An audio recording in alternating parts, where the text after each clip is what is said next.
sa F0 o mother spawn. Magta-transfer tayo.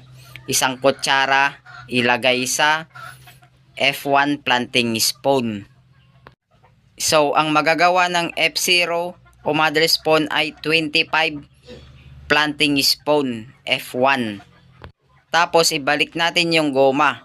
Dublin at 3 ikot lamang.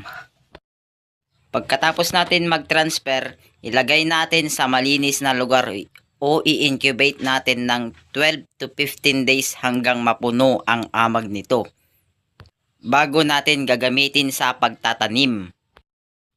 After 12 to 15 days, puno na siya ng amag o spider web o parang sapot-sapot. Pwede na natin itanim.